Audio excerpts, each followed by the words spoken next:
Now you can call the meeting to order. Okay, we're calling the Blue Valley Library Community Center meeting to order, 7:25.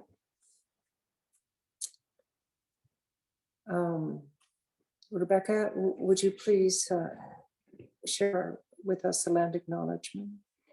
We want to acknowledge that we're gathering on unceded land. This land is the home of the Apache, Tiwa, and Tewa ancestors for time immemorial. The people of these communities have stewarded this landscape since long before national claims to this territory were made and colonized by Spain, Mexico, and the United States.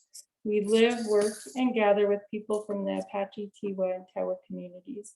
For some of us, they are not only our neighbors, but also part of our family, whether currently or historically. We recognize the vibrant indigenous communities of northern New Mexico and the connection each of us hold with these communities as individuals, as an organization, and as a community. The acknowledgement of the land we gather on, the history of its people, and our current relationships with the Apache, Tiwa, and Tewa people serves to inform the dialogue and work of the Blue Valley Library today. And we also want to acknowledge the massive wildfires burning in Mora and San Miguel counties and hold space for the enormous impact on the communities of these areas. Many people are under evacuation orders and have been displaced. And like we were talking just a little bit ago, donations are being taken here at the library, also at the school, also at El Centro clinics. The town crier sent out a list and they're looking for stuff specifically related to pet and livestock care. Thank you. Thank you.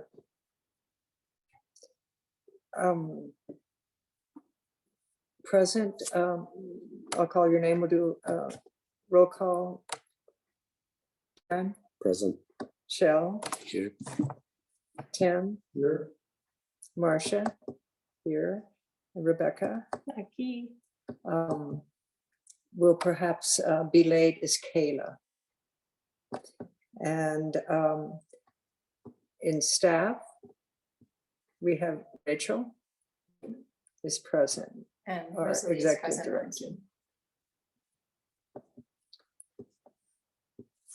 director. If everyone's had a chance, I think we had it in our shared drive. Do I hear a motion to approve the agenda? So moved. Second. Okay, Darren first and Shell second. Motion carries. The minutes were also on the from. Rachel. Oh, Did we want to revise the agenda for the internal communication agreements? Did we want to remove that from the agenda, or do we still want to discuss them for a few minutes? I think for purposes of the agenda, we should discuss the need to have a special meeting. yeah, Oh, okay. we'll just Sorry. use it to set I'm a sorry to special interrupt. meeting. Okay. No, that's okay. Okay. Has everyone read the minutes? Yes. Rebecca was kind enough to take them, really detailed. Good minutes. Any changes, or do I hear a motion to approve? So moved. Darren? Second. Great. Rebecca seconds. That motion carries. So,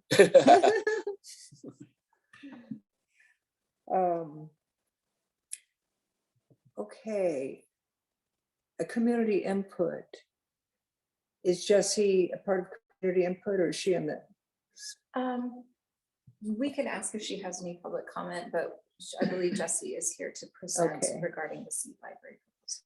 Jessie, do you have public comment, or you want to speak to our first new business agenda item, the seed library?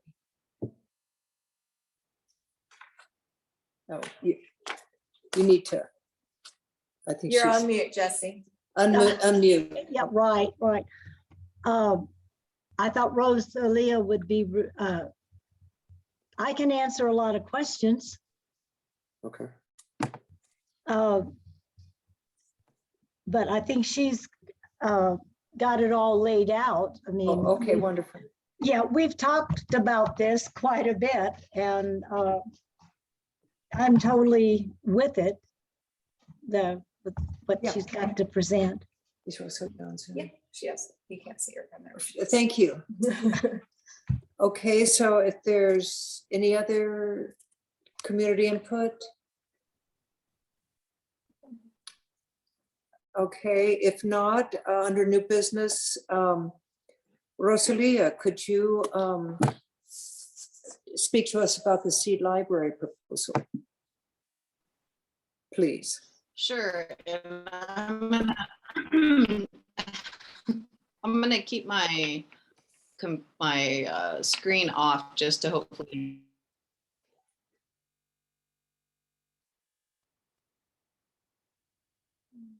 Hey, Rosalia, we lost you. get through on the audio. We're having trouble hearing you, Rosalia. So the seed library is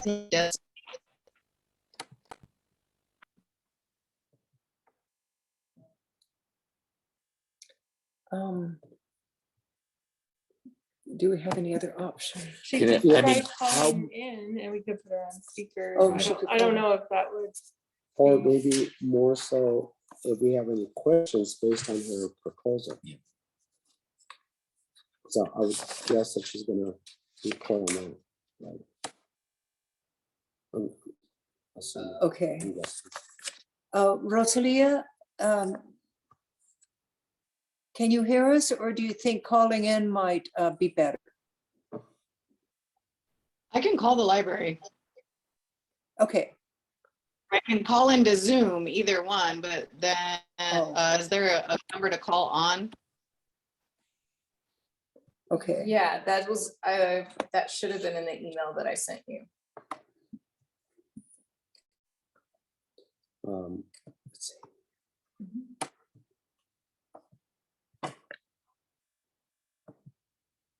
Do you have? I read it. Just now, did you read it, Darren? Mhm. And I know think there's some Rebecca other- did, because Rebecca and I put comments. Mhm.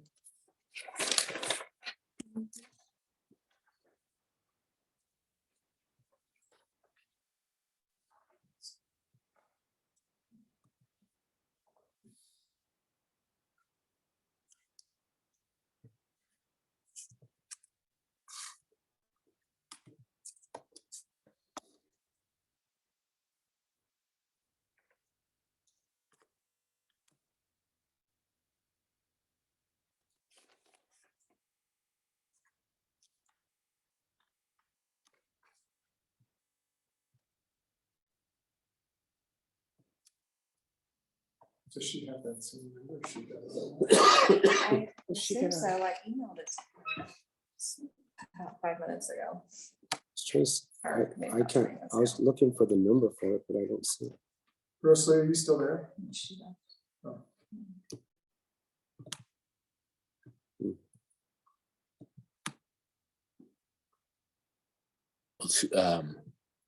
I could answer some questions if you had some questions about it. I just don't have it. Shell has Let's see. a question, Jesse. Hi, Jesse. It's a wonderful proposal. I really like it a lot. My biggest question is how large of a greenhouse are we talking about? And of course, we'd have to figure out how it fits into the site plan and everything. But what size greenhouse are you requesting to put? Not a real large one. I'm not sure how large she wanted it, because we were also planning some straw bales. And so I'm not sure how big the, Oh, I guess I missed it. It should It be says there. 5 feet by 5 feet here. So okay, yeah, I didn't well, see that's that. pretty Yeah. small. That's really small. Yeah. yeah, that was That's- my comment, is that seems really small. If you had a little Yeah. bit bigger space, I just had one, it put in where I'm living now. And I think it's a 6 by 8. And that's small, but still you could have containers or straw bales. And it's good for growing root crops and so forth. Great experience for kids. And I think there's a STEM program that goes with this. Mhm. I've heard people talk about that. So I think it's really a great way to get kids' hands into the soil and see living, growing things and contribute to the library in the long run. Everything that I've been reading and I've been updating since we're starting the library up here is there's just a monopoly on seeds around the planet, and what the seeds have been used for, like, you know, when Rwanda had that horrible genocide, the people were so hungry, they ate their seeds. They had nothing else to eat. So there are some seed banks around and that gave the people there seeds that matched the environment of Rwanda, which is quite varied, I believe, mountains and, you know, and plains. So it really shows the value of having land-raised crops. And with the climate change, I think it's invaluable.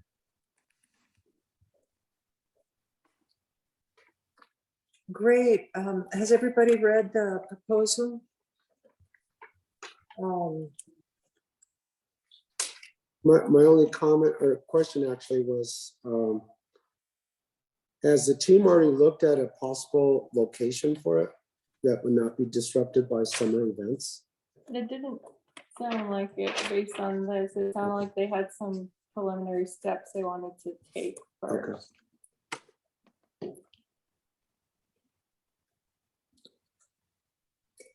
I think she's gonna try calling this.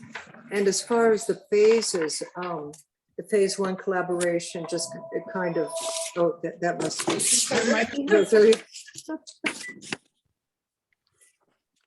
Buda Valley Library, this is Rachel, how may I help you?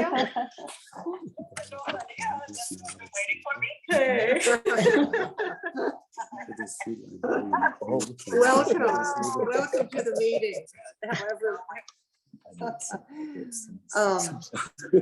well, Rosalia, all of us have read the proposal, and I think there were Jesse fielded a few questions that were kind of around where on the property. First, how large, and it's a 5x5, at least a 5x5, and then where on the property to put it.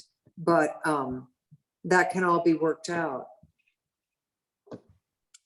Great. Yeah, and that's kind of what we were thinking with phase one, is just really walking around and taking a look and finding the appropriate space that would have these, you know, kind of the things that we would need, and then moving forward. Sounds great.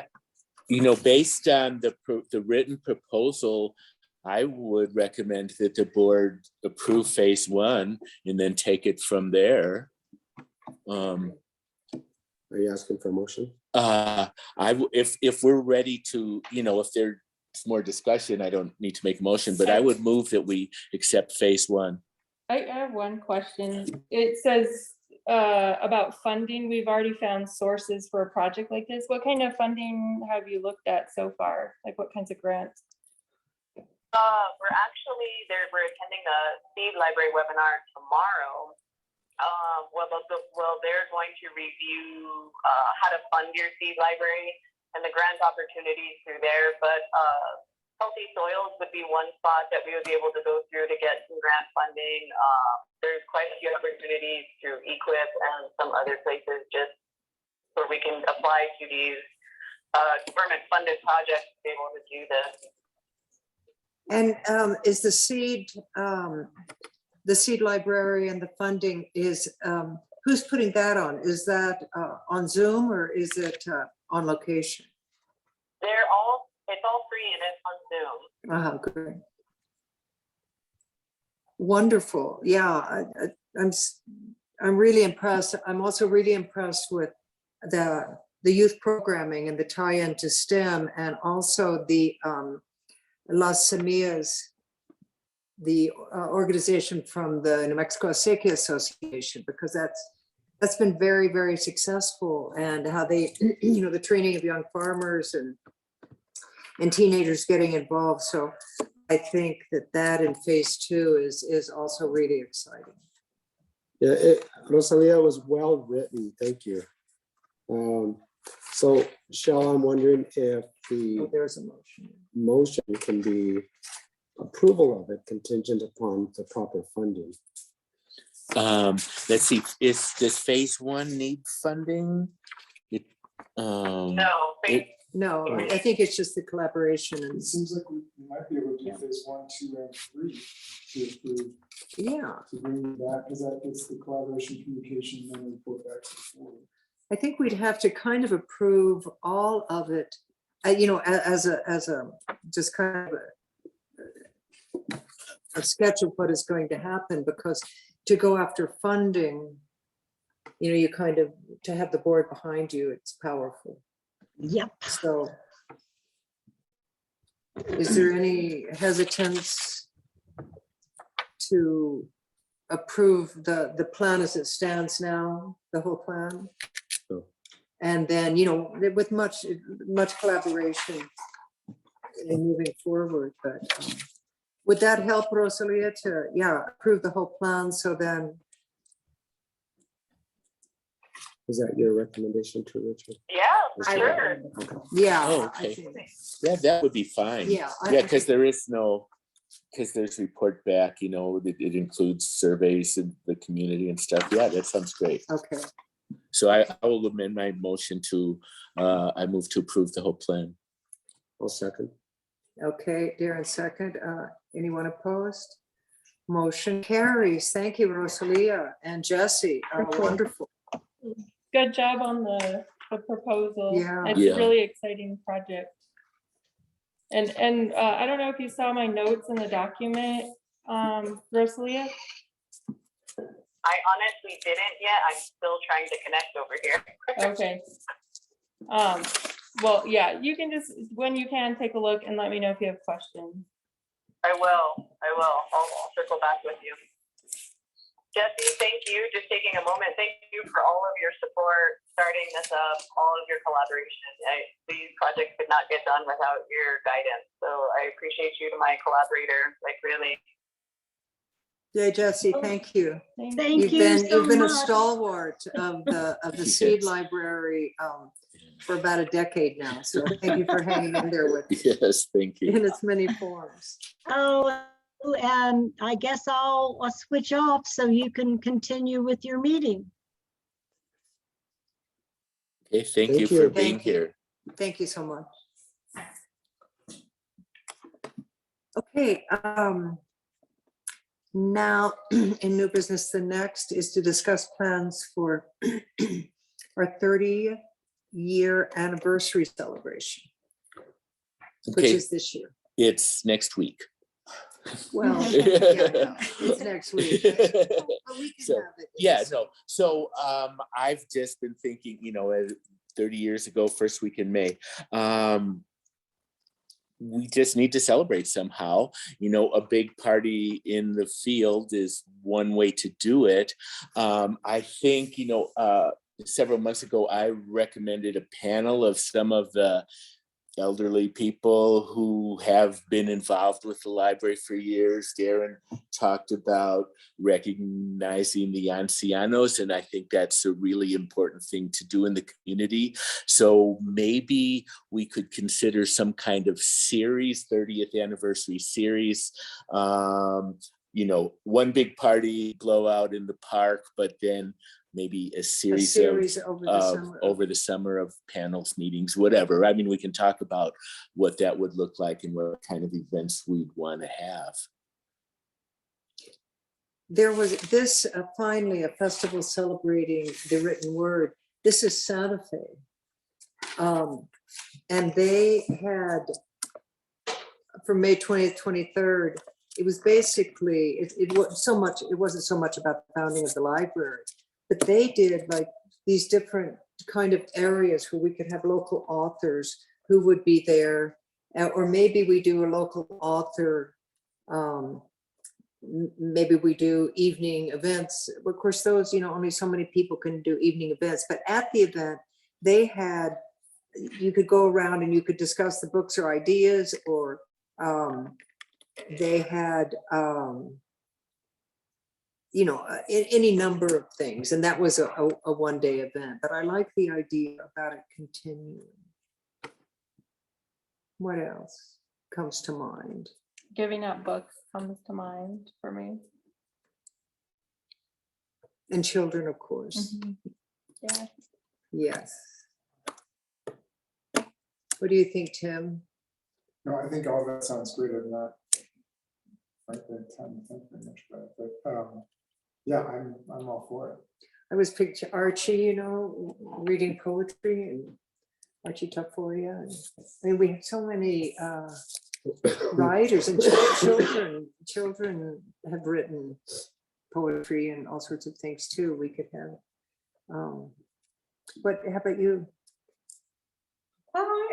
I envision something really celebratory, and I think that can be many different things, but I think it should be Yeah, like something joyful and super positive, and I like the idea of thanking people and honoring people in the community. I like that very much, because that's what this place is. Like, we do not exist without all of the folks who have pitched in, even if it's a tiny bit. It's just, we can't do what we do without them. So I do like that idea. I'm not sure if you have ideas about specifically how you would want to do that, but And then we hand them an envelope and say, here's an envelope for your donation. that's right. And here's the donation jar. Yeah, I don't need to do that to them. how we've, oh, go ahead. No, What no. else?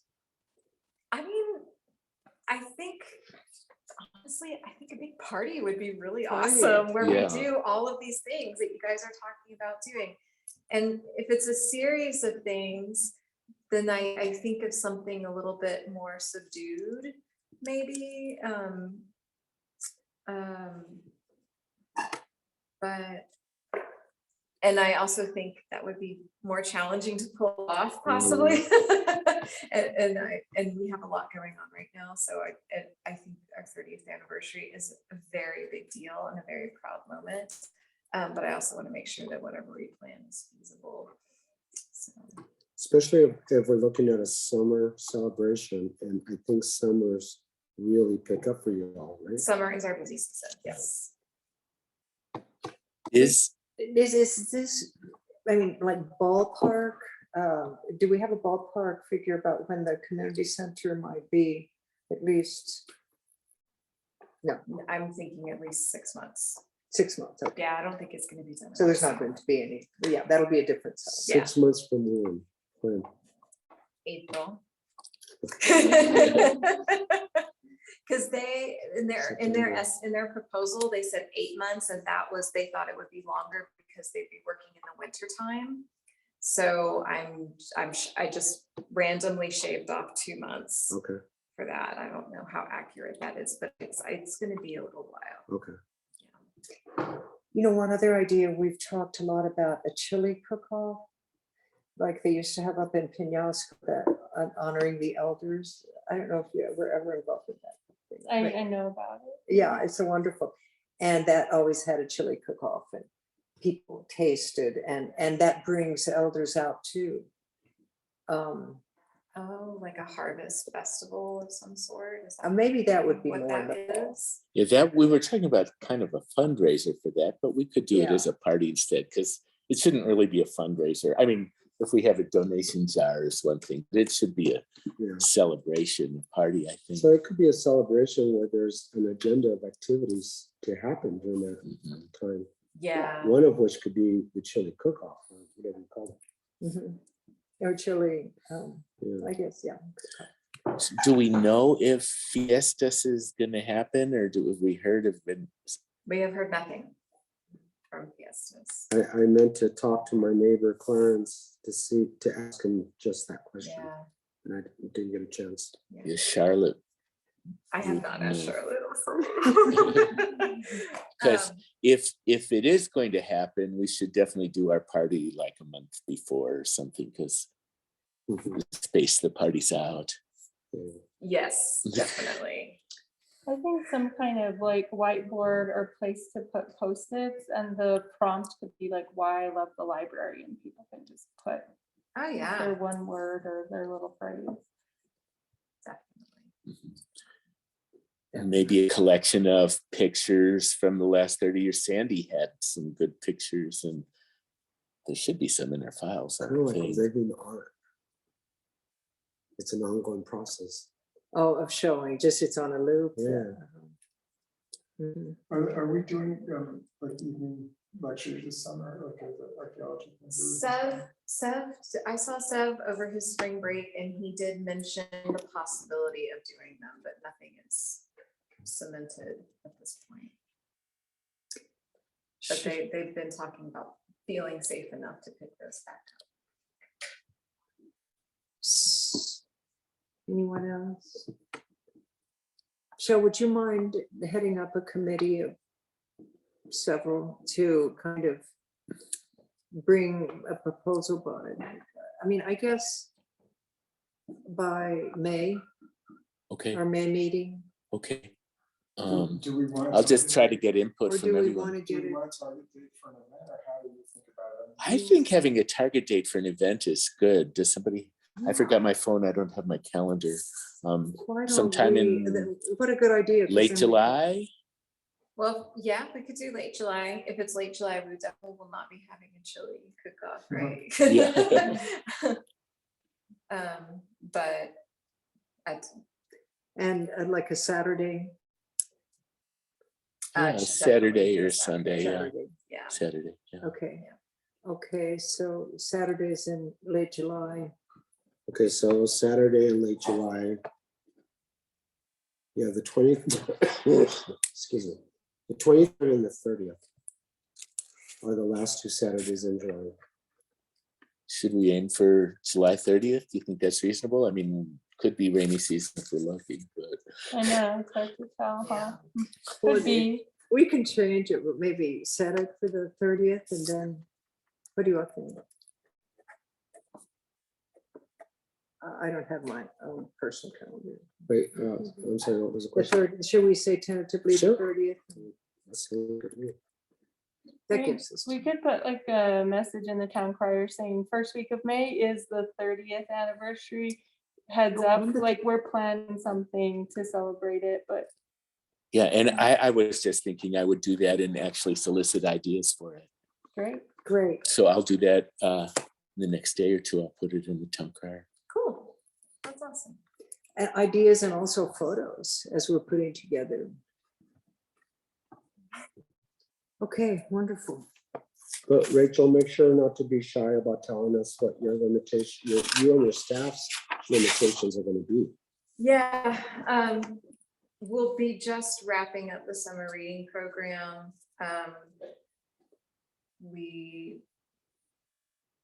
We can work around a program like that, but I mean, I would love for it to be a board event. Because the summer reading program is pretty intense, and we're also going to possibly be restarting the Saturday STEM program, which would be happening that day, possibly, or maybe it would be, I don't know. Or maybe have the kids. Maybe we'll have a STEM. STEM project for them during it. I'm not really sure. We also have a couple of other events, and one of them is mentioned in my my report, and one of them is not.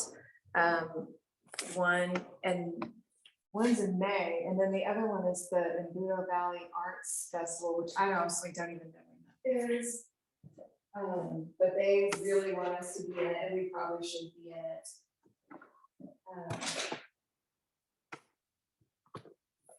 And this doesn't even say when it is. So, oh, that's in June. So we do have a festival in May and a festival in June. And a celebration in July. Yeah, so, and I'll probably be asking you guys for help with those other ones too, so just Oh. keep that in mind.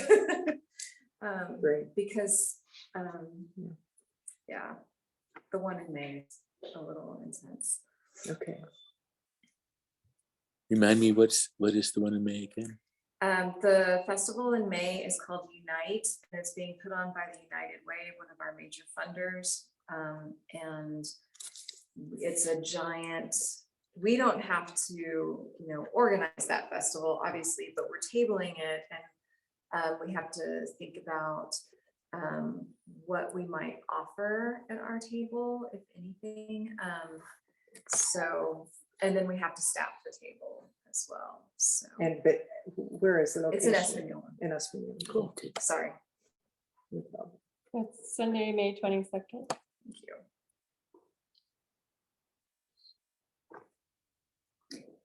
Okay. It's gonna be a festival full summer. A Festive summer. festive summer, yes, thank you, that's the word I need. Okay. As Rachel and I were creating the agenda and then talking about, any number of things, this idea of forming an admin committee of the board and several board members and Rachel, just looking at some of our tasks, not always with diversity, inclusion, and equity a part of it, but so there on the third button, it is the evaluation, the ED evaluation. A year would have been in, of course, January, but doing it sometime and it's our responsibility. I have any number of documents we've used in the past that can be looked at, or we can look at others. The board needs to do a self-evaluation, and that needs to be done annually. We need to go over bylaws, or some of them. Rachel's caught some things that we need to update bylaws. We need to recruit for new board members, and also before that, look at our onboarding, not only materials, but processes of what we can do better.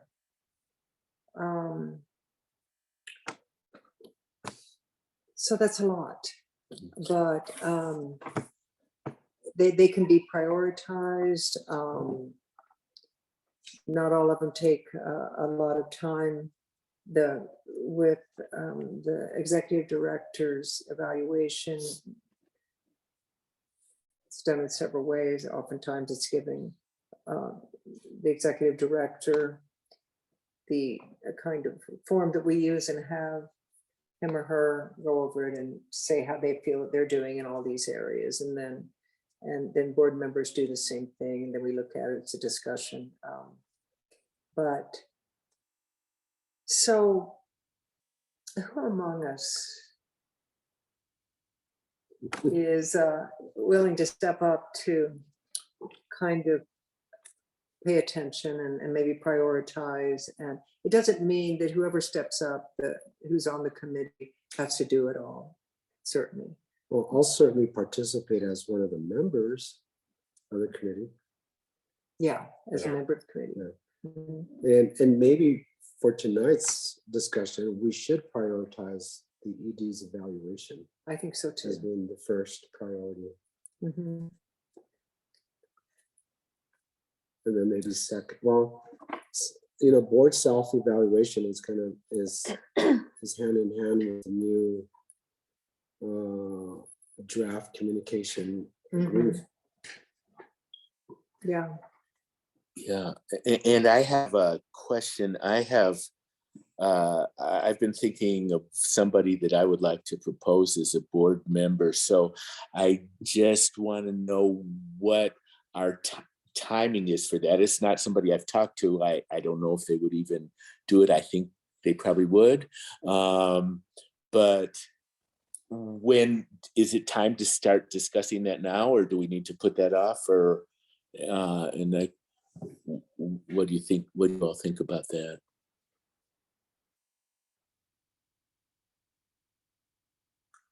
I think the sooner we can invite board members, the better. I mean, and so I would say that after the ED evaluation process, I would put recruitment and onboarding of new members be the second priority. Shall I say who I'm thinking about or why, or do you want to put that off? I think, Just remember we're being recorded. yeah, I think we need to look at it and also, given all that we're discussing, we're looking at creating a more diverse community representation and so on. So I think it goes with our discussion. We were going to set a special meeting as we get down to look at the work we did with Juliana, and maybe it can be part of that discussion as well. Mhm. I mean, there's agreements, but part of that is also not just, I mean, a lot of it are behavioral agreements and how we work with each other, but it's also, how we improve our processes. And so,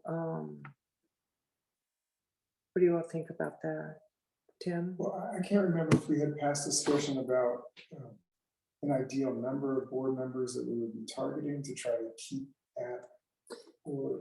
I think our bylaws say, did they say up to 12 or up to 9? Up to 12, Up to or 12. they did several years ago. I don't think we ever changed it. But had we talked about, I can't remember if we talked about a number that we would like to have to maintain sort of a level of, an ideal level.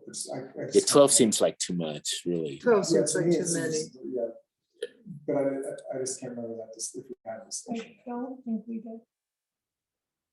Is that the type of thing that could be talked about? I know we're going to get to the board retreat bullet point, but is that the type of thing that we worked on during the board retreat? That's great. That would be a good place. Mhm.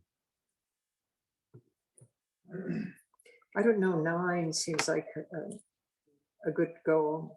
7's worked for us, but 9 is allowing more voices, more people for committees. I mean, with 6, it's like forming a committee. It's like, okay, what half of the board wants to be on this committee, and what half of the rest of the board wants to be on the other committee. Well, and then there's also the relationship with the membership, who appoints the board members to the board, right? They approve. Yeah, so I'm reading the bylaws now, and it says responsibilities of the membership are, but not limited to, elect the board of directors, approve the bylaws and changes in the bylaws. So there's going to be some involvement with the membership as well on that part. The membership. You mean community? Library Everybody card has a holder. library Everybody card. who comes to the library. Yeah, and I, Has voted on board members, or this is. Yeah. new? That's Yeah, in the I don't know if you bylaws, recall, but- Tim, when, because you and I came on at the same time. Yeah. There was a big crowd here. They approved, oh. I They didn't know. approved us. And I think they did the same with you, right? No? Mhm. Oh, No. But Yeah, it's we probably could- because of COVID. could be. Yeah. Yeah, the way it's always worked is essentially Yeah, yeah, yeah. volunteer. People have come in and said, I'll be on the board, and the board says, okay, but then at the annual meeting, Got it, yeah. they have to be voted on by the membership. Got it, okay. So At the end of the year. It, In the annual meeting. at the Oh, annual at the meeting. end. yeah. So you can act as a board member until the official annual meeting happens. And they define membership as being someone who holds a Valley Library card. And they're of legal age to vote.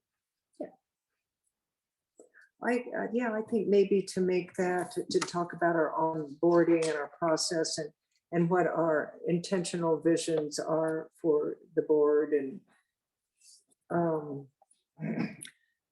could be at a retreat sooner than later.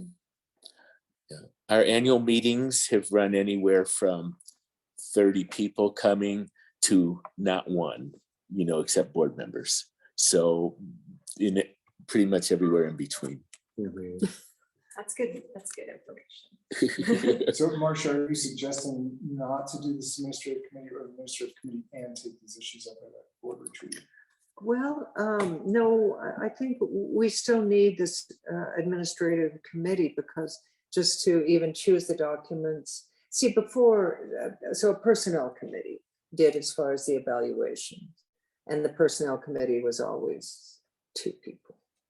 And look over different forms, choose the structure of it, the timing of it, and then report back to the board. But now I'm the only one left who has been on the personnel committee. So we thought instead of having a number of committees to do this, to have an admin committee that kind of oversees these kinds of things. But maybe we should just take one at a time, the evaluation and the board self-evaluation, just at the spring could be the time for evaluation. And then if we did the recruitment and onboarding of new members, then that, if we did that during a retreat, then that wouldn't take a committee, that would be all of us working on that. Update the bylaws. I mean, really, the update the bylaws was probably Rachel and myself going over them and finding, catching things that we think need to be updated and making a suggestion. So Yeah. maybe we don't need an admin committee. Maybe we just go one, or what do you I think? think we do. We do. And I think it should be board president and me, plus at least one other member of the board. So was your recommendation to do that at the retreat? It was specific for recruitment and onboarding Okay. of new members, but I was gonna say, maybe part of the retreat could include bylaws and people can be familiar with them, so we can come to say, hey, does this make sense that we, have 12 board members as a possibility? Do we want to change that? But you were saying about a committee. Well, I think most boards have an admin committee, just a commit, and it doesn't even have to meet once a month. It's just like maybe once a year or twice a year or as needed. But Yeah. just to deal with governance issues, and it can be something where, like you were saying, we get together and discuss something and come up with suggestions for the board to consider. It doesn't even have to be like a decision-making committee. I mean, it wouldn't be. But I think it's really important, especially last year, we didn't have an annual meeting. If we had had an admin committee, we might have remembered that, because when we've had a group of people that are responsible for remembering those kinds of things. So I think it would be really helpful just to keep us going and on track and taking care of all the things that we're responsible for. So our That's my annual thinking. meeting was initially, we were going to do it every September, and every year, and not every year, but many years it's been pushed back to November, January, February. So Yeah. maybe should we aim for having our annual meeting in September like it used to be, and trying to keep to that schedule? Does that seem reasonable? That's fine with me. And then we'll have some new board members by then also for the membership to approve. Yeah. So usually at our annual meeting, it's a regular board meeting. We conduct business at it, but we have reports from after school program, the store now, from from the radio station, every facet of the library gives a report at that meeting usually. Awesome. That's great. Do you anticipate a lot of changes or recommendations for the bylaws? Mhm. Yeah. See, I just saw a contradiction between Article 4 and 11. They're a mess. And they're really old. Yeah, 11 says the board has the full authority to change the bylaws. But Article 4 says the membership does. Well, they vote, I think we can make suggestions and they vote at the annual meeting. I don't ever remember voting on bylaws at the annual meeting. No, Well, I don't Article think we've 4 ever says done we that. should. Yeah. But article So we 11 do in says we don't need to. RSA, yeah. commission. Well, and also you'll notice that they haven't, I think the date on those is like 2002 or 2012 or something really old, like they haven't been changed in a really long time. Darren, do you want to serve on the committee with me and Rachel? Sure. Okay. That was Which easy. committee was it? We won't hurt you, I promise. Okay. Okay, so the administrative committee has been formed. Yeah. Thank you. Yeah. Okay, and the wisdom of the entire board president and our executive director, it will start with the evaluations, executive director evaluation and getting our board self-evaluation. And we're pushing onboarding of new members to our retreat, correct? I think so. Yes. The onboarding. Or just suggestion of new members. I mean, it shouldn't prevent us from trying to recruit between now and then. I don't think. but I mean, we talked about recruiting with certain kinds of ideas of diversity in mind and having a discussion among us about targeted recruiting. So does that discussion happen? When does that discussion happen? Does that happen at our board retreat? Yeah. Okay, so we wouldn't really be onboarding people then. We'd be No, talking about I don't think so. targeting who we want to. And have we've on the also got to board. look at the materials, and also the process for onboarding, or even if we invite someone to come, then what is the process? Do they come to sit with us for several meetings, for one meeting? Is it, So I think, retreat, we can figure that out. Plus, at the annual meeting, we've always traditionally opened it up to anybody who wants to be on the board can say, I would like to be on the board, and we vote on it. And it's like, since there's been so many places on the board, pretty much anybody who wants to serve has been accepted. But I think we're changing that. Yeah, so I mean, I think, we need to kind of discuss those things. Yeah. Yeah. But then I'm just saying how it's worked in the Right. past. So, so we'll take that one to the board retreat. Okay. Good point. Is that good? Okay, any other comments on that, the admin committee?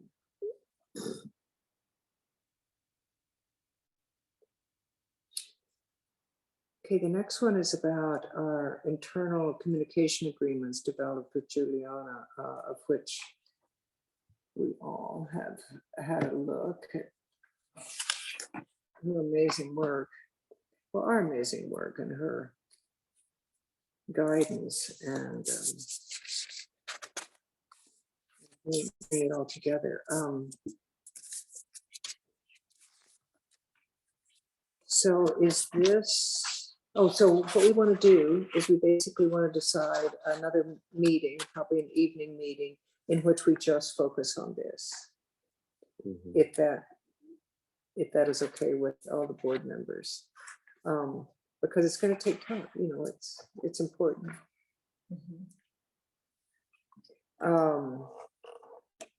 So I should have brought my cell phone, my brain, my calendar's on that, but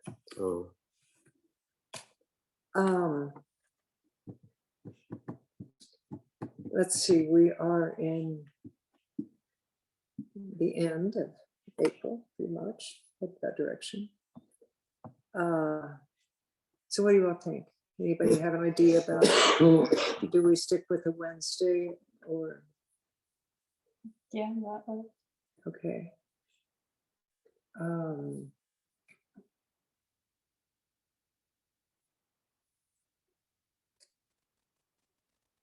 Yeah, this coming Wednesday, I'll be here. Let's see, what is this, the date of this coming Wednesday? The 4th, and then the 11th.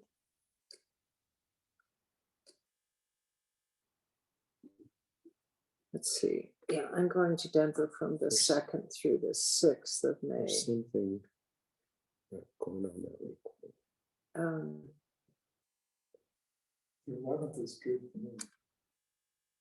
Did you say that week there or the week before? Actually, the 4th is okay. I'll be gone. It's not good for March. How about the 11th, 2 weeks from today? That's the only one. I'll be gone on the 4th, but the 11th Okay.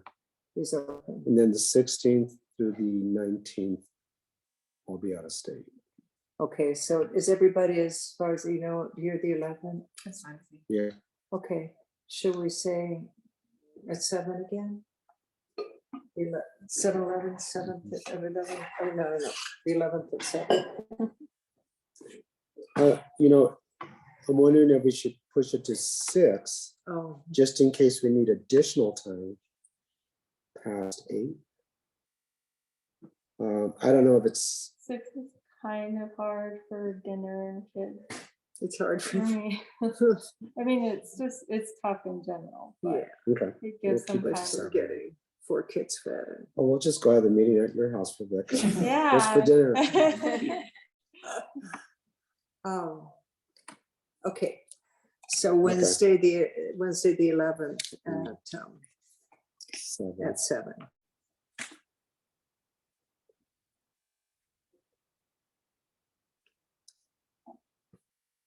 Is Rosalia still there? Yep. I see. I a- am. I see a figure on there, person. Did you have anything so far that we talked about? I think the only thing that I was sort of thinking is why, or just a general question, why isn't the annual meeting also the celebration for the 30-year? Why not combine the two? That way you get present for the annual meeting, able to vote in new board members, for people to kind of gather as a whole, to make it a big deal.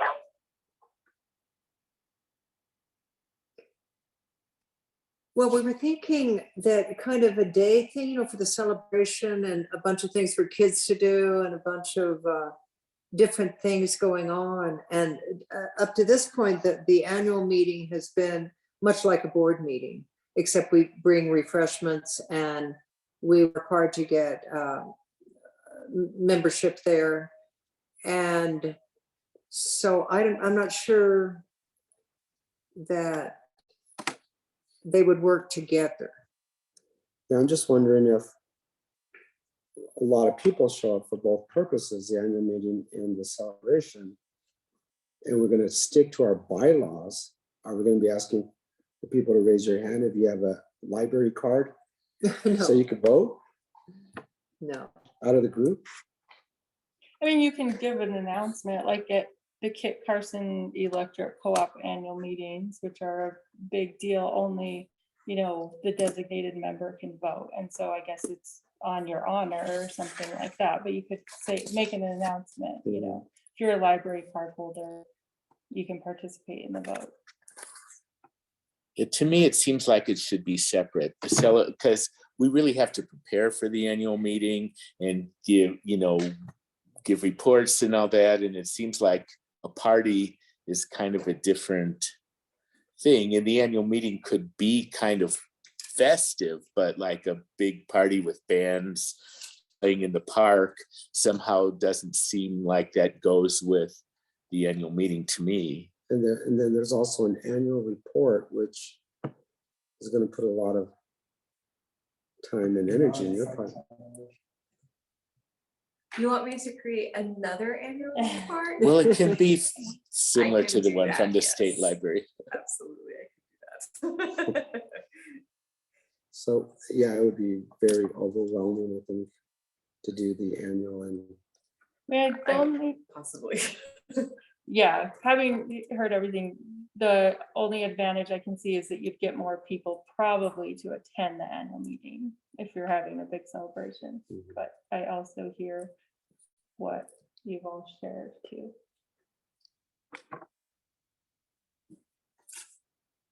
Does that make sense, Rosalia? Absolutely. I was just thinking in general, if the annual meeting is also when the annual board, if they would happen together, it would keep it sort of as a clockwork sort of scenario. Does that make sense? It would help keep everything in rhythm, Just as opposed to having two separate times. It sort of sounds like that we've got a greasy record. Well, yeah, new board members have been, before the annual meeting, have been already serving on the board usually for a couple months. And it's just then the members. It's just a Yeah. formality. It's a formality of the members saying, here are our new board members. Do we want to accept them by acclamation? And then usually it's yes. It's a And, ritual I hear you. and they might introduce themselves or It's a something like that. ritual But, sacrifice. I think what would kind of do both is we've worked to have more of the membership at the annual meeting, but we haven't worked enough, in the ways that we need to get the word out in different ways. So that our annual meeting is really representative, is a robust, like Shell said, we've had 30, we've had lots of food, and we've had 6, and we've had like 1. But so that it's incumbent on us to really, Yeah, for Tim's and and my nomination onto the board, we had a big showing. And Rosalia, it was your dad who was sitting at the back of the crowd cheering me on for being on the board. That sounds about right. that sounds, we'll make sure that Joe and Ursula are in attendance again. Okay, so it's okay with you that we separate them but just get a lot more. Absolutely. Okay, cool. Fabulous. Okay. Rachel, the draft communication plan for the board's outreach. So that's. Oh, okay. So you have a document that is a draft, very much a draft communication plan. And this is something that we're not quite ready to move forward on, but we wanted to just kind of share with you guys so you can see the direction that we took it and get your feedback on that so far. And there have been some comments, which I really appreciate. So what the backstory is that Rosalia and Rebecca and Marcia and I met to discuss a possible plan for communication with the community regarding the stage, because the board did say that they would enter this re-engagement process with the community. And so we kind of wanted to start thinking about what that might look like. And so this document is the result of the things that we talked about. It's a reflection of what we talked about.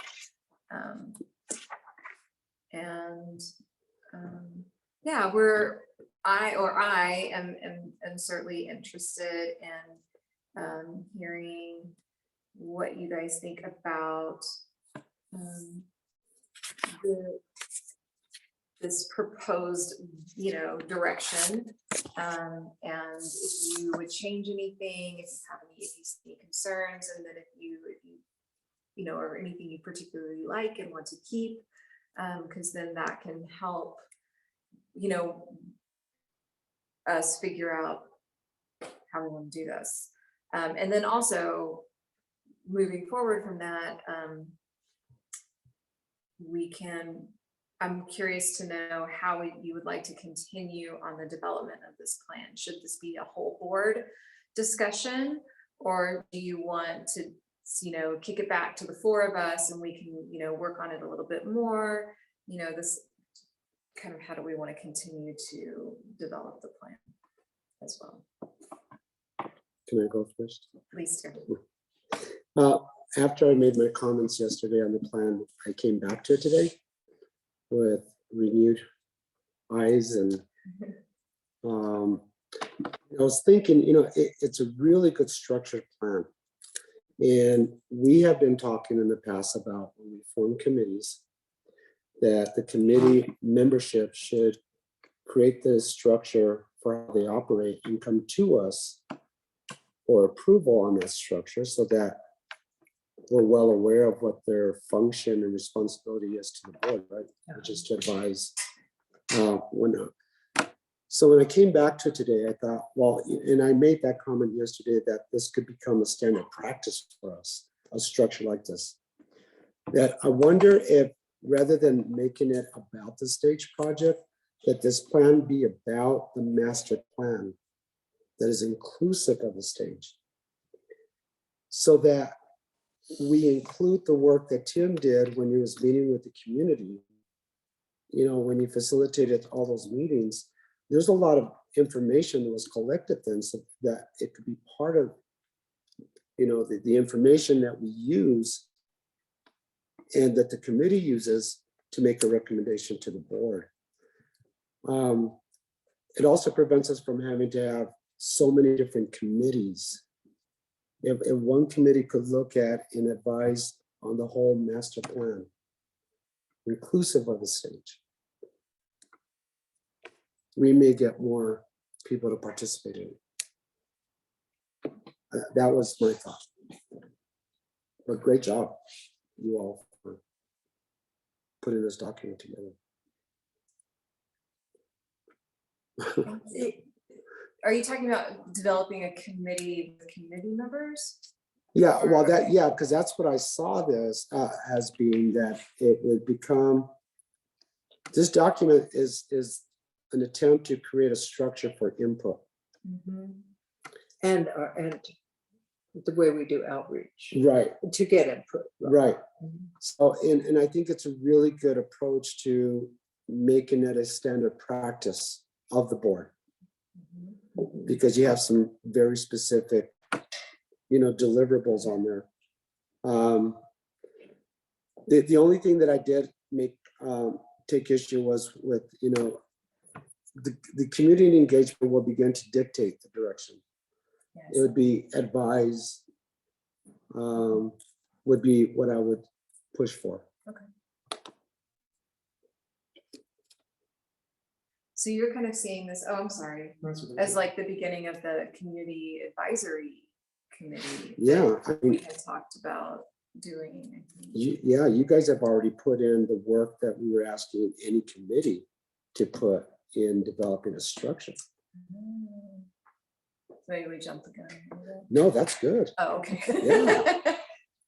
No, Well, I think there are two things we're talking, we had talked about the need for an ongoing community advisory committee. I think that is that in our strategic plan that we've mhm. wanted to have that in place. And I think we need, and I don't know, I remember in that December meeting, maybe where this, or November, where this came out of, that we thought we needed some accelerated feedback on the stage as a part of this construction project that maybe is going to be ahead of where we are with a permanent community advisory committee. And I was reading this as if it was trying to really widen the set of folks who were giving input on the construction process, and ask those questions in a new way to as broad a set of the community as possible, that could be happening in parallel or before or after a community advisory committee. I agree, we should have in place as soon as, maybe that's another item for a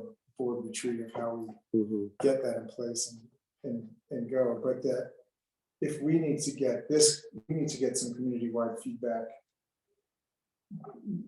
quickly, maybe. I mean, we're supposed to be done with all construction by summer of 2023, right? So we can't really, maybe, I don't know, maybe this is a difficult chicken and egg discussion, but I guess my questions to the survey were, you know, if we were prepared to be able to answer some of these questions that I didn't know the timeline for getting this out, because I'm not sure we have answers to some of these questions to be able to put to kind of a community flyer. I mean, is there something, how soon are you going to have this? I've already started working on a version of it on the website, but I think before we start reaching out to the community, we need to finish our internal work.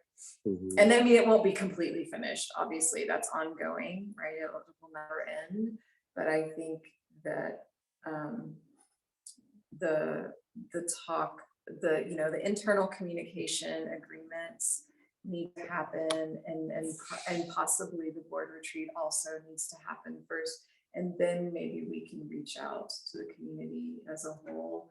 And Marcia and Rebecca and Rosalia, please feel free to chime in on that as far as timeline, although I do definitely feel a sense of urgency as far as getting that feedback as promised. And I know that people in the community are wondering what's going on with that because they ask me, because it's been really quiet. So Yeah, I just, there's your plan, talks about, possible methods and locations of direct communication. Without the help of a committee, that's a huge task. Yeah, there's just no way between the board and staff. So I saw this more as a structure for a committee than Okay. anything else, okay. which I really like.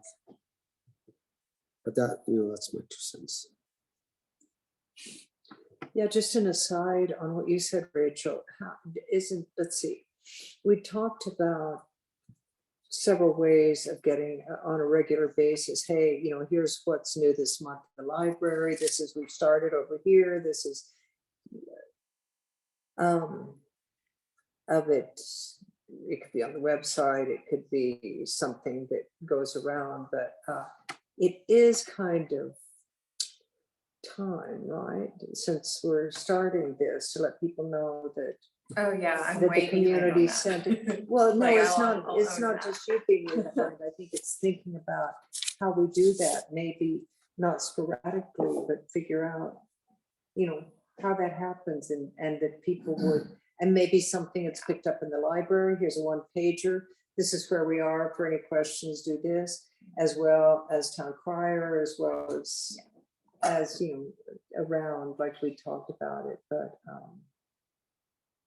and then also, with the stage that we've decided it's on hold for now, and it's having to do with insurance, and I don't know how much we have to communicate the intricacies of everything that fits into what we do in the orchard, as we're calling it, instead of the park. In the orchard. What are your thoughts on that, about what could be a regular type of communication? I mean, some of it is following, what we talked about here, just like you can't just put it on town crier and imagine that a huge slice of the community that doesn't read the town crier or doesn't get. Well, I think that a monthly or bi-monthly just kind of newsletter would be totally appropriate, and that can be distributed through various channels. So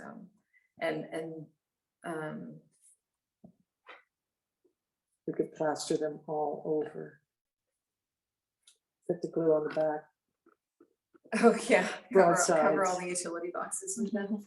Um, Well, yeah, I mean, I think that's Something like that. related to this, but and maybe also a separate thing as well. So, I mean, it's definitely something that you guys mark this down for your evaluation of me. It's something that it's an area of improvement. Because I did a lot of that during our annual campaign, and then I got caught up in other things, and I haven't done it since But December. Rachel, it's also an indication that there's so much thrown at you and staff. Yeah, we're really. And we have to be more we're realistic. working. And now with the new librarian, Yeah, that'll help. We'll throw some in. so.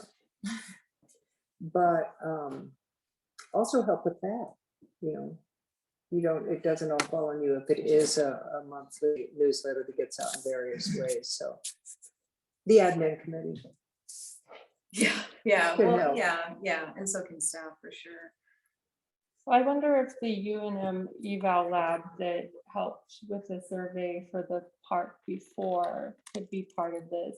Because, I mean, it's really time consuming, like survey design and wording, and it's not anyone's, I mean, I'm assuming specialty, you know, but it can be for consultants or like the eval lab or something like that. So it might make sense to consider like contracting to support us in this process, because if not, it's relying on you to fit it in, and possibly with board members or volunteers who might not have like the skill set to formulate the survey. So I don't know, I think getting an outside assistance contract would be good. Yeah, I agree with you. I hadn't thought about doing anything formal like that. I mean, we certainly could if we wanted to, but I've already mentioned it to Amanda Bissell, that I think that's her name, that, you know, we're probably gonna have a survey coming out in the, you know, not too distant future, and would she be willing to look at it? And she said that she would. So I don't, you know, and if we're trying, you know, we certainly want to do it right. But I don't want to get bogged down in like a huge process, a huge academic like endeavor at the same time, you know, and I don't know where that balance is, I guess. But yeah, I totally agree that having some expert eyes on what we do and what we put out there would be extremely beneficial. Well, I'll go back to my earlier statement that if we do engage UNM, which I think is a good idea, to create a survey, that the survey be inclusive of the master plan, because if I were approached with the survey, I would want to know what is the stage's relationship to the master plan, Yeah. or the whole park or orchard. Yeah. I wouldn't know unless the survey is part of it or is inclusive of that. So they need context.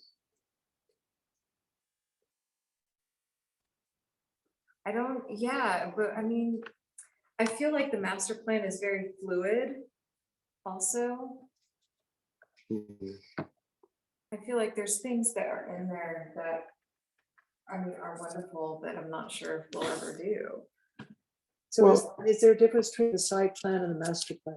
There's Well, difference. my mind, It's the I same mean, thing. what I understand the master plan being is that whole orchard. Is the site plan. Yeah. Oh, is that what it's called? Okay.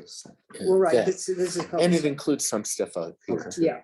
So the See, site plan. and I don't know how much work, you know, Tim and your group actually accomplished.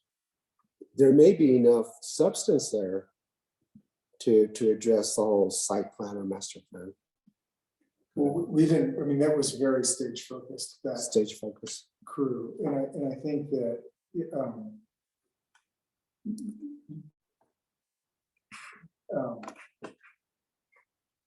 yeah, I'm not sure our way out of this, because I mean, I think that what you saw there was a set of people that, in a abbreviated process that had all the issues of code and everything else, there was a set of people that you could kind of see nodding about the idea that what was most important to them was a sort of creating a management plan jointly for how we would operate a stage. Okay. And so all the issues about sound and timing and management and design were issues that folks wanted input on, and that if you could come to agreement around those principles, that was really where a focus ought to be. And we didn't do that. Okay. But that's sort of, and you have some people that I think at the end of the day, we're going to be opposed, continue to think that, stage is the wrong thing to be doing for any number of a variety of reasons. And other folks who didn't care much, thought a stage was a good idea to fulfill a promise for the fiestas and weren't that concerned about the specifics of this. But a chunk of the people involved in that process, small set of people, I think saw that there were a set of principles that they were interested in discussing about how you would actually manage the stage. Managing. So I guess I was looking at the kind of questions that we were going to try to answer for the first stage of this process for getting out. And I didn't know if we were able to answer those questions, like what would a stage look like and how much would it cost and where would it be? Like, if we felt like we could actually, if we have a position on that we're wanting to put out to the community or not. But so, Yeah, well, the answer can also be, this will be determined by following this process. If we don't know the answer to it, I think we can be honest about that. But I think one of the visions of this plan was that people be informed or educated, so then they could form their own opinion. Like, they're kind of lacking in information. So if they have no context, like no answers to some of these things, then what kind of informed decision are they making? That's how I look at it. It seemed like at that group that Tim was running, it was two really distinct groups. One that was interested in management and one that was interested in design. And they didn't, and they kind of, most people stayed within one or the other, it seemed to me. Yeah, that's what I saw when we had that meeting in January. Definitely. and I suspect, I don't want to, somebody does a lot of polling and always question, think it's important to question your own assumptions and allow the data to speak. My assumption, based on just the range of conversations we've been having, is at the end of the day, we're going to have a set of people who say they want a stage and a set of people say they don't want a stage. And then I don't know as a board how that informs our decision about what we do. Like, so that's where I want to make sure we're going to create and follow through on what is a very extensive and informed process here in a way that helps us to make good decisions. And I don't want to get in front of that process, but I think we need to understand what we've been hearing. And I think that it's, and the interesting thing is I think we're hearing from long-term members of the community and short-term members of the community on both sides of that issue. And so I'm stumped, frankly, about whether there is a process that enlightens us in some way about how, about staying the course, about changing a direction, about calling a hard halt. I'm just struggling with that, and I appreciate all the work that's gone into this, and I support it, and I think more voices in this process is going to be better than fewer, but I do think we need to prepare ourselves for the fact that we're going to get a mixed response, and then we're going to do something with that. And I'm not sure, what that means, or if the board is seeing itself teed up for a day where we just are making a hard vote as a board where majority rules, or how this goes down. But we ought to be doing, this ought to be part of the internal discussion as we continue an external discussion with the community about, what we want that dynamic to be like. I think that's a really good reminder, Tim, because ultimately we do have to make that decision. And it's not going to make everyone happy one way or the other. That's just, I come from a background where hard decisions have to be made in the best interest of an organization or a company. May not make every employee happy, but it's in the best interest. And that's the reality we're going to have to face.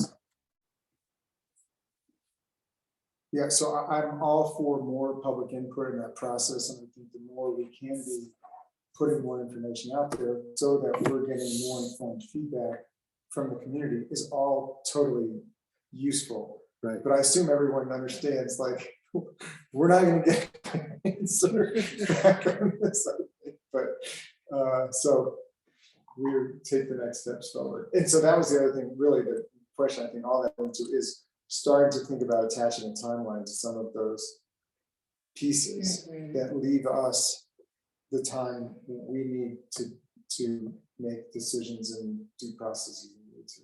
Yeah, yeah. And we're still information gathering, like. It seems to me that it's come a big part of deciding what if, and what happens out here is this whole idea of insurance. It's part of it.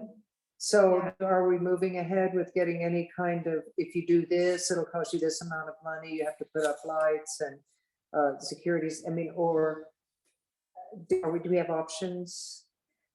Well, so Because that wasn't really part of the mix when we were collecting information, like whether or not it would even be possible for the library to do the kind of things we're talking about out here if we had a bigger stage and if it was a permanent stage. As far as insurance, unless we're Yeah. shopping around for other insurance. well, we kind of got shut down a little bit on that, and to my frustration, and I've started opening up a side channel to try and figure out how to Yeah. work around it. And I talked about this a little bit in my report, so it is written down. So if you need to refer back to it, you can. But what happened was we were told that we could not get these quotes because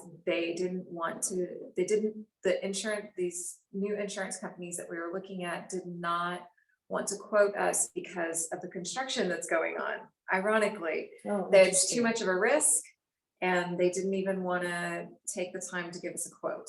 So, And this is a quote for insurance if we did have, because we have events out here. The quote would be for, they wouldn't give us a quote for anything. okay, They wouldn't touch us. So we're back to our insurance company that was going to non-renew us. They accidentally sent us a renewal notice. And so we were able to renew with them. And so we, that was as of April 19th. So that's very recent, but that cool. was So we're resolved. tied up. Yeah. So it was kind of a little perfect storm of insurance problems. So Judy Meter was at our last board meeting, and she and Nancy Levitt, who was also here, indicated that Judy had some sort of experience dealing with Oh, that's insurance right. companies for businesses. And so I reached out to her, and I sent her just recently a list of like 3 questions and some background information so that she can forward to someone that she knows that works for an insurance company to try and get some information. She said she thought that they might be willing to give us a little bit of feedback on how cool. we can move forward. But as Darren even mentioned in the comments in my report, there's still going to be a lot of unknowns, and we're not going to know exactly until we take that dive. But my question was, if we put anything back there, I mean, we already have stuff back there. Like we have a bridge, we have a bench, we have, an orchard that we're thinking about using, and we have programs back there. So it is not just, it's insured as undeveloped land, but that's not what it is at all. It's a functional space. And so, It's a community space. yeah. And so I'm going to continue to try and get answers for us, because we're going to have to know, regardless of what happens with the stage, we still need to figure that stuff out. I think before we get input, I mean, if this is communicated too, just like we're realizing that we've got to think about this in a way that what we can do and what we can afford to do, and because of insurance. Well, I guess I missed the subsequent part of this discussion last meeting, and I apologize for that, but do we think it's important that we have some kind of a conversation with our funders and our contract with the county about starting to spend those funds on this building with the uncertainty on the other. I mean, what is our funders' expectation in terms of what's going to be done a year from now? And I have been involved in a totally separate process where, and this is sort of a different part of it, but the federal funder recognized that so many unforeseen things with COVID that they have been willing to rework their grant agreement with them. And I just worry about how far down the road of spending that money we ought to get without some pretty transparent conversations with those funders about where we are. I mean, I don't know.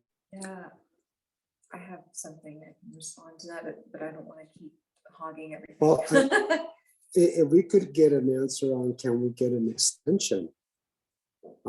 Maybe of an additional year because of COVID, we'll blame it on COVID. I suspect that would be going before the legislature and asking them for an extension. I don't think economic development can just do that on their own, because they're following what happened with legislative. And that may just be directly with DFA. Yeah. Really, almost all of the money is going to be spent here On the community center. on the community center. Remember, we were going to hold aside maybe 30,000 for the stage, but now we realize that. Rachel, is there a difference between insurance costs related to a permanent stage versus a put up and take down stage?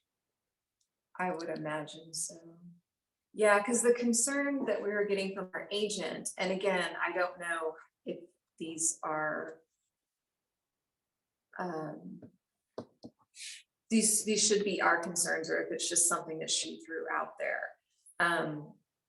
But the concern from our agent was, oh, well, what if someone, goes back there when the library's closed and they fall off, or they go back there and they have a party or whatever. And so she was talking about ways to close it up, and for safety, to limit the amount of liability that there is with it. And so those are her concerns. Like she was basically saying, if you have a park, then you need to have fencing to close people out, and you need to have lighting so that people can see where they're going when it's dark outside. But most parks don't close people. Exactly. That was my Central point. Park does not have a fence around it. Exactly. And that's what I told her. So I don't know if that's her misconception of what's needed, or if that is a new reality. I have no idea. Well, it is in Albuquerque. Unfortunately, all the parks are getting fenced in. Oh, are they? Yeah, but just because of the crime rate. But I would guess that the cost would be higher for a mobile stage where you take it down and put it up, because there are more opportunities for someone to get hurt. In the putting down. But it could be a stage that allows us to close it when it's not being used. Yeah, I was talking with Lynette at El Rito, because they wanted to do a stage there too. They were kind of inspired by us, and their insurance was giving them a hard time. And they had talked about it being attached to the library. I don't know if they're going forward with it or not. This was about a year ago. And so their insurance said, well, if it needs to have a railing all around it. It's like, well, you don't want a railing in front of a stage. But then Lynette and I were talking about, what if they had something that was removable? So when there was a performance, that they could remove the railing, and the rest of the time, the insurance company would be happy if there's a railing when just people are using it. So that's a possibility, maybe having a railing on it that we would take down when it was a stage. The stage. Yeah. We've got 5 minutes. So I wanted to say something to taking in like everything I've heard. I've talked with Representative Christina Ortez because as part of the nonprofit in Peñasco about capital outlay funding. One thing that she shared was that if there's a part of your capital outlay that you don't do, but you still do some of what's on there, then that's fine. Like it's a thing that people get involved in, organizations get involved in projects that cost more than they expected. So they're not able to do portions of it. And just thinking when Tim was talking about like, or I don't know if it was you, but the urgency of like, do we engage the community about a master plan? Do we engage them about the stage? We kind of need to talk about the stage because it's urgent. Like, what if the capital outlay money went to pay for the community center and to finish more of it? And then our plan was to continue to get community engagement. And then another phase of capital outlay, because she was saying like, you know, the organizations don't generally do like a once and done, like go get a capital outlay and then they never need to go back. Like they commonly go back to pay for things that it was over budget. So maybe that would lessen the urgency and would give us time to get community engagement. And it would get us further on the community center. Yeah, I'm all for that. I guess I'm all for finding out what those options. Yeah, I'm all for that. I think we need more information. I do think we need to be pretty transparent with our funders if we're facing a roadblock on part of our plan to know what that means. I don't know what it means to whether we can't deliver on part of our capital outlay or not. And so with our, if we have a contract with Rio Riva County and we get to the end of, I don't want to be in a position where with the June 2023 and they look at the agreement and they say, oh, okay, I don't see the stage built, or I see a mostly done book sale building, so you guys got to give the money back. Like that's the situation we don't want to be in. And I don't have any reason to think that that would be the case. But I think we do need to be having those discussions with our funders. I think that would be first step is to find out or confirm what our options are. And if the option is to do what your representative told you, then that would make me really happy, because that means we get to really do this right in terms of equitable community engagement. I don't want to feel rushed, because it seems like it's being rushed for obvious reasons. I'm willing to reach out to Peter Mitchell, who is our guy at economic development. I want to have real specific questions to ask him. And I don't want to have a rambling conversation with him. So if questions are defined for me, I would be happy to call him up and ask him those questions. Michelle, are you worried about the possibility that our questions create a new problem? I think there's an understanding that after the pandemic, prices changed and everything is different. So I don't really foresee a problem. I mean, it could, but have we done some billing so far? Have we encumbered the money? Yes. Okay, so the money is encumbered, so they're not going to take it back from us. And if we're asking for clarification, I think that's reasonable. We're not going to lose anything by asking that. And I don't think we're going to be the first ones to be asking those questions. Yeah, I gotta think this is something that's going on. Yeah. Well, I'm wondering if a conversation with the legislators who sponsored it would be the people to have the conversation with. Well, I'd be glad to talk to Jerry about it. Jerry and Susan, but Richard Martinez is gone, so we can talk with him about it. But the legislation says what it says, and then economic development has to kind of deal with that, with the legislation. So, like I say, I'm happy to talk to Jerry. I talk to him all the time, but the people who do the contracting and all that Right. base it on what the legislation says. So I think, and that's Peter Mitchell. And as a board, our legal exposure is with really the county, right? And that's who our contract is with. Is that right? It's like a three-way contract. Yeah. They're a fiscal agent. But they Basically, wouldn't be the one to have the conversation because they're not the ones that created the contract or the agreement. I think it would be Peter. Yeah, I think it would be we Peter. And- need and I Rio do Ribe wanna County let you because we're a guys know- nonprofit. That's I'm the sorry. only, we need Rio Ribe County because we're a nonprofit. That's the only reason. Yeah, I just don't want, I don't want somebody reading a letter of that contract and deciding we're not in compliance with it. Mhm. So it's working. I mean, the three-way relationship is working. You've billed, right? We paid forward. Mhm. You bill.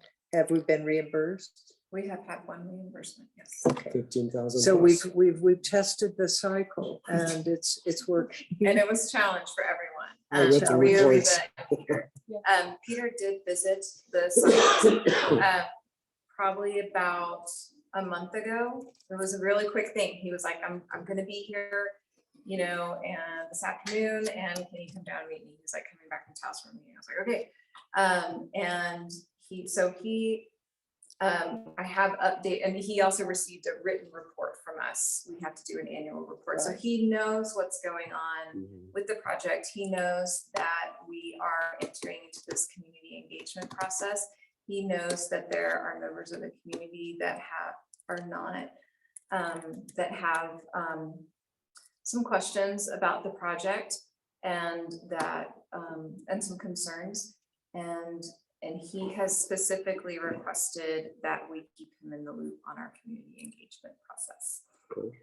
So, we are in conversation with him already. And so I don't think it would be any sort of surprise if we asked him more questions. Mhm. So, And if you would feel more comfortable talking to him, I'm comfortable talking. that would be fine. I am too. I mean, I haven't met him in person. So, Great. It was brief. One innocent introductory question is, what kinds of questions you've given other communities about their capital outlay projects and the deadlines associated with them? That's a But really that's good way to Given- start the given COVID. conversation. I think that's the type of thing that a legislator could talk about, because that's kind of the consistency of the conversation with Christina. Like, she talked about the rise in construction costs and how that's changed, capital outlay projects for everyone. So I don't know, I guess I have a personal interest in it because of my role in Penasco, to find out more about capital outlay from Mhm. talking to legislators about it. Well, Susan is running for reelection. well, she Why don't you also vote? said what's interesting, But because I think I think we also want to do Peter because that's students. Peter Right. wants to be in the loop, yeah, very much so. good. I mean, I've talked to Susan and Jerry about it, and and also about more money because we don't have enough to do the project because of inflation and all that. Susan was too many needs. You got money from me. We have water needs, and I don't know. I'm not sure I could give more money to the library. Jerry was, let's go for more money. No problem. Let's put it in there. So those were the two different responses I got when I talked to them. So he could carry that bill. He could and probably would. Yeah. Sounds like a plan. Well, the question would be, can we devote it to the community center and have more time for community engagement?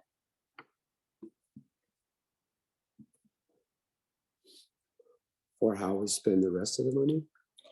No, for me, I think the question would be, so that we have time for community engagement and there's not the urgency, can we put the money towards one thing that's mentioned in the contract, which is the community center? And can we make plans that we would get community engagement first and then make our plan for the stage? That may go beyond The deadline. the Yeah, deadline. we'll probably have to June fundraise. 2023. Yeah, I it's just- think I think we'll have to get matching. if we funds. framed it more like inflation during the pandemic has made the community center really much more expensive, and it's very important for us to get that done for our team programming and our after school programming and all that stuff. You know, how will you look at the contract if we spent all the money on that and didn't do a stage? How liable are we to do that and, went back for more money for a stage later or something like that? I think framing it that way rather than asking for more That's pretty direct. time. Mhm.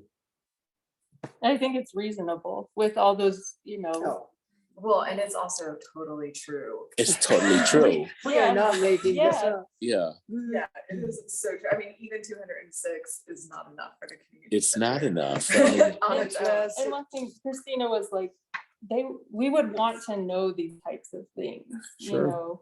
like, please feel free. I mean, if she was part of it, she's like, I would want to know this, so. Well, and if the answer to that is fine, then let's. It sets a better course for us. So Madam Shell, President, before do you we want move till we to approve talk to him or financial should I? statements? It doesn't really matter. Either way, you're more than welcome to do it. I was gonna say that to you. I want to insert myself into the conversation. Just the more I can learn Good. about I capital think outlay, the Excellent better. idea. Well, do you- For, yeah, 'cause We could all three meet three here of you, and, yeah. and Or we call could them. just have a quick email conversation with the three of us on there. Okay, I'm open to whatever. yeah, Great. yeah, or we could, we could He ask, might want to come back and do another visit because he's going back and forth to Taos apparently regularly. Uh-huh. So that's possible. so yeah, maybe we could all three meet with him here or something. He's not the type to linger. He's Good. he's real to the point. It's like done. Like Well, one maybe, or sentence even, kinda guy. yeah, Zoom conversations. Well, maybe that would be the best if we could meet with him here and, he'd get well, he already saw what we're He doing. did. He Yeah. saw. He's like, "Where's the stage supposed to go?" He wanted to know. He had quite a few I tell you, questions. I saw a great portable stage, $5,000, $6,000, goes up, goes down. Doesn't turn anything into a park. Okay, my friends, we're over time. So I need to hear a motion to approve the financial statement. So moved. I'll take him. Okay, so done. All motion carries. I move that I'll work with Rachel and we'll look at some of this places, potential for board retreats. And the rest we need to move forward. Is there anything else we need to know about the update on the community renovation?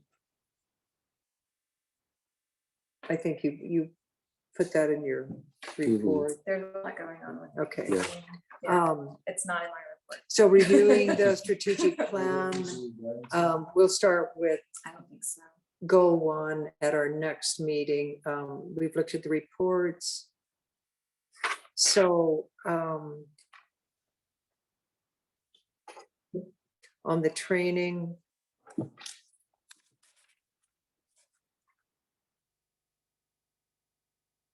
the report on, shall we just move that forward? Or do we want to talk briefly about our responses to that?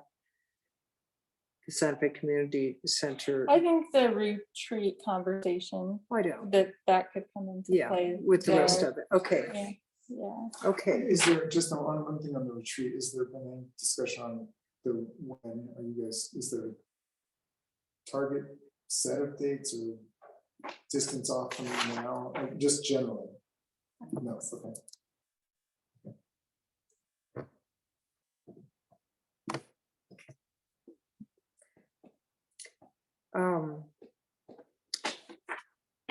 So do I hear a motion to adjourn? So moved. Second.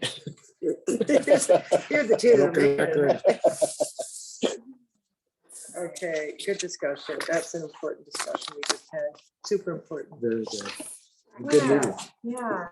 Thanks, Rosalie. Are you still there? You're welcome. Oh Have my a great God. night, everybody.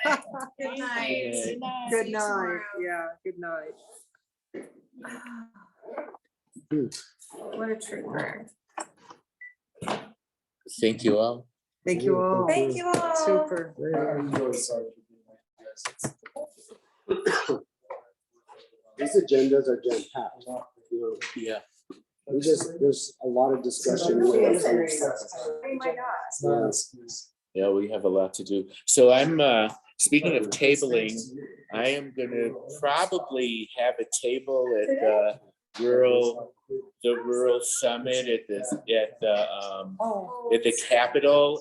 And I would love, if anybody wants to come down, I'll put something out about it. And what but is that, Jim? 12th and 13th, something like that. See, it's Roger had asked me to speak at it. And now it seems like as of last night, he wants me to do a booth instead. So is the or so. table like the table? Another know- festival? it's- We're so. But anyway, I'll send information around about the rural thing. Oh, I wanted to make a really quick announcement. Yes. We have a person from our community who just got her PhD in writing rhetorics and literacies, born and raised here in Dixon. Anjanette Rigo. Do you know Anjanette?